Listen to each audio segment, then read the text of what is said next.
Xin chào và chào mừng bạn trở lại.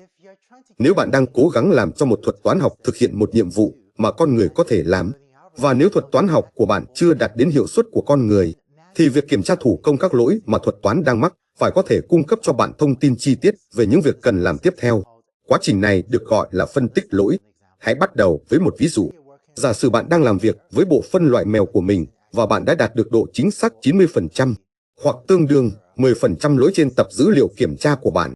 Và giả sử điều này tệ hơn nhiều so với những gì bạn hy vọng. Có thể một trong những đồng đội của bạn nhìn vào một số ví dụ mà thuật toán đang phân loại sai, và nhận thấy rằng nó đang phân loại nhầm một số con chó thành mèo. Và nếu bạn nhìn vào hai con chó này, có thể chúng trông hơi giống mèo, ít nhất là thoạt nhìn. Vì vậy, có thể đồng đội của bạn đến gặp bạn với một đề xuất về cách làm cho thuật toán hoạt động tốt hơn, đặc biệt là trên chó.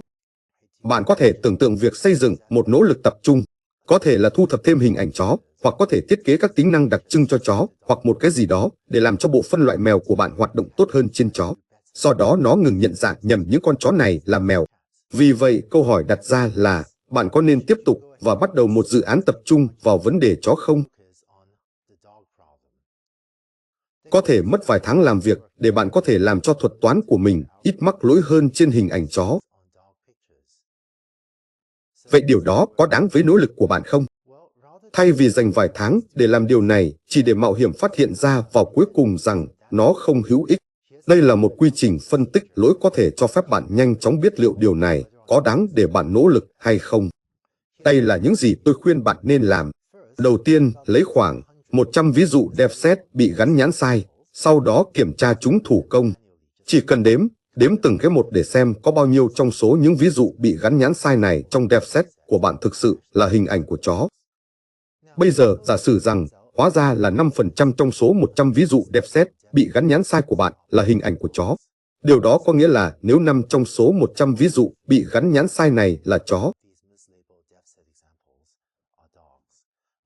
Điều này có nghĩa là trong số 100 ví dụ, trong một tập hợp điển hình gồm 100 ví dụ bạn đang làm sai, ngay cả khi bạn giải quyết hoàn toàn vấn đề chó, bạn chỉ có thêm 5 trên 100 chính xác hơn.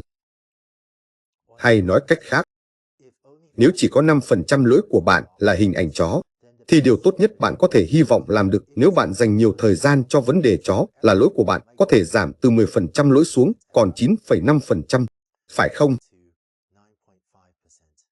Vì vậy, đây là mức giảm tương đối 5% lỗi từ 10% xuống còn 9,5%. Và vì vậy, bạn có thể quyết định một cách hợp lý rằng đây không phải là cách sử dụng thời gian tốt nhất của bạn, hoặc có thể là, ít nhất điều này cung cấp cho bạn một giới hạn trên, hoặc giới hạn trên về mức độ bạn có thể cải thiện hiệu suất bằng cách giải quyết vấn đề chó. Trong học máy, đôi khi chúng ta gọi đây là giới hạn trên của hiệu suất. Điều này chỉ có nghĩa là trong trường hợp tốt nhất, việc giải quyết vấn đề chó có thể giúp bạn tốt đến mức nào. Nhưng bây giờ, giả sử một điều gì đó khác xảy ra. Giả sử rằng, khi bạn nhìn vào 100 ví dụ tập dữ liệu kiểm tra bị gắn nhãn sai của mình, bạn thấy rằng 50 trong số chúng thực sự là hình ảnh chó. Vì vậy, 50% trong số chúng là hình ảnh chó. Bây giờ, bạn có thể lạc quan hơn nhiều về việc dành thời gian cho vấn đề chó. Trong trường hợp này, nếu bạn thực sự giải quyết được vấn đề chó, lỗi của bạn sẽ giảm từ 10% này xuống còn 5% lỗi. Và bạn có thể quyết định rằng, việc giảm một nửa lỗi của bạn có thể đáng để bạn nỗ lực tập trung vào việc giảm vấn đề chó bị gắn nhãn sai. Tôi biết rằng trong học máy, đôi khi chúng ta nói một cách coi thường về việc kỹ sư thủ công mọi thứ hoặc sử dụng quá nhiều kiến thức giá trị. Nhưng nếu bạn đang xây dựng các hệ thống ứng dụng, thì quy trình đếm đơn giản này, phân tích lỗi, có thể giúp bạn tiết kiệm rất nhiều thời gian về mặt quyết định đâu là hướng quan trọng nhất hoặc hứa hẹn nhất để tập trung vào.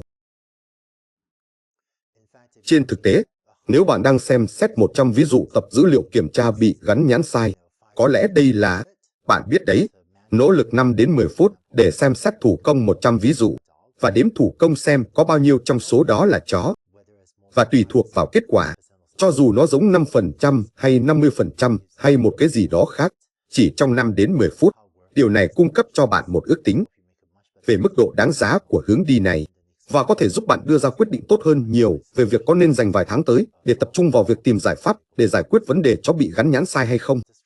Trong slide này, chúng ta đã mô tả việc sử dụng phân tích lỗi để đánh giá xem một ý tưởng duy nhất, trong trường hợp này là chó, có đáng để thực hiện hay không.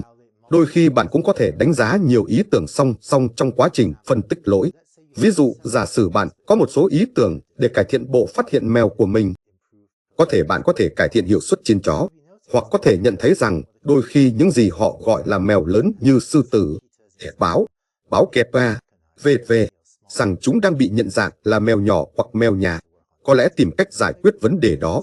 Hoặc có thể bạn thấy rằng một số hình ảnh của bạn bị mờ và sẽ rất tốt nếu bạn có thể thiết kế một cái gì đó hoạt động tốt hơn trên hình ảnh mờ. Và có thể bạn có một số ý tưởng về cách thực hiện điều đó. Vì vậy, nếu thực hiện phân tích lỗi để đánh giá 3 ý tưởng này, những gì tôi sẽ làm là tạo một bảng như thế này. Và tôi thường làm điều này trong một bảng tính, nhưng sử dụng một tệp văn bản thông thường cũng không sao. Và ở phía bên trái, điều này đi qua tập hợp các hình ảnh bạn dự định xem xét thủ công. Vì vậy, điều này có thể đi từ 1 đến 100 nếu bạn nhìn vào 100 bức ảnh. Và các cột của bảng này của bảng tính sẽ tương ứng với các ý tưởng bạn đang đánh giá. Vì vậy, vấn đề chó, vấn đề mèo lớn và hình ảnh mờ, và tôi thường để lại khoảng trống trong bảng tính để viết bình luận. Vì vậy, hãy nhớ rằng trong quá trình phân tích lỗi, bạn chỉ đang xem xét các ví dụ tập dữ liệu kiểm tra mà thuật toán của bạn đã nhận dạng sai. Vì vậy, nếu bạn thấy rằng hình ảnh bị nhận dạng sai đầu tiên là hình ảnh của một con chó, thì tôi đặt một dấu kiểm ở đó, và để giúp tôi nhớ những hình ảnh này, đôi khi tôi ghi chú trong phần bình luận. Vì vậy có thể có một bức ảnh pitbull. Nếu hình ảnh thứ 2 bị mờ thì tôi ghi chú ở đó. Nếu cái thứ 3 là một con sư tử vào một ngày mưa trong sở thú bị nhận dạng sai, thì đó là một con mèo lớn vào một ngày mưa, và tôi ghi chú trong phần bình luận. Bạn biết đấy, ngày mưa ở sở thú, và chính cơn mưa đã làm cho nó bị mờ, và cứ như vậy. Sau đó, cuối cùng, sau khi xem qua một số hình ảnh, tôi sẽ đếm xem có bao nhiêu phần trăm các thuật toán này, bao nhiêu phần trăm của mỗi loại lỗi này là do các loại chó, mèo lớn hoặc mờ. Vì vậy có thể 8% số hình ảnh bạn đã kiểm tra hóa ra là chó, và có thể 43% là mèo lớn và 61% là mờ.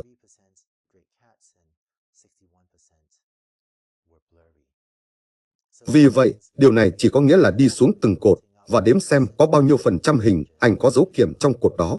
Khi bạn đang thực hiện một phần của quá trình này, đôi khi bạn nhận thấy các loại lỗi khác. Ví dụ, bạn có thể thấy rằng bộ lọc kiểu Instagram, những bộ lọc hình ảnh lạ mắt đó, cũng đang làm hỏng bộ phân loại của bạn. Trong trường hợp đó, thực ra không sao.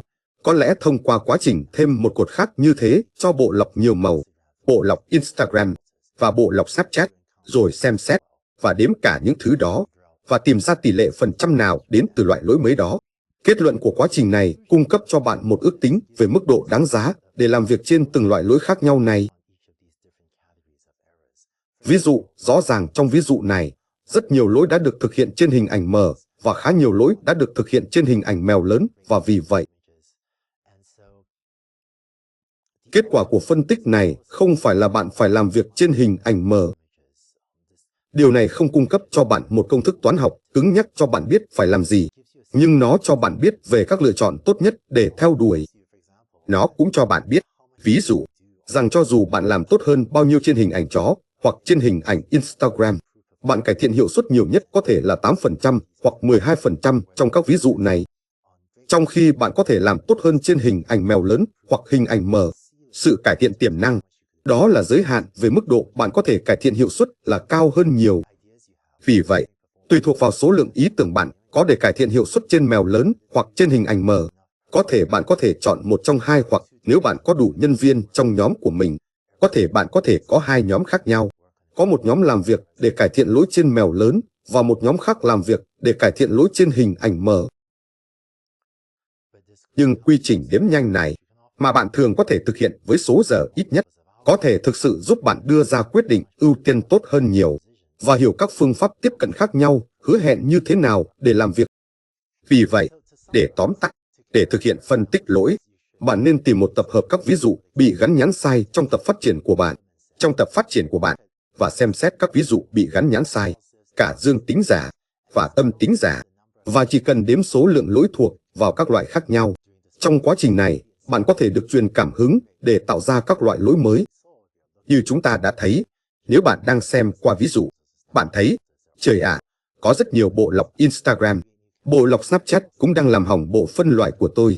Bạn có thể tạo các loại mới trong quá trình đó, nhưng bằng cách đếm ra phần nhỏ các ví dụ bị gắn nhãn sai theo những cách khác nhau. Điều này thường sẽ giúp bạn ưu tiên hoặc cung cấp cho bạn nguồn cảm hứng cho những hướng đi mới. Bây giờ khi bạn đang thực hiện phân tích lỗi, đôi khi bạn nhận thấy rằng một số ví dụ của bạn trong tập phát triển của bạn bị gắn nhãn sai. Vậy bạn làm gì với điều đó? Hãy thảo luận điều đó trong video tiếp theo.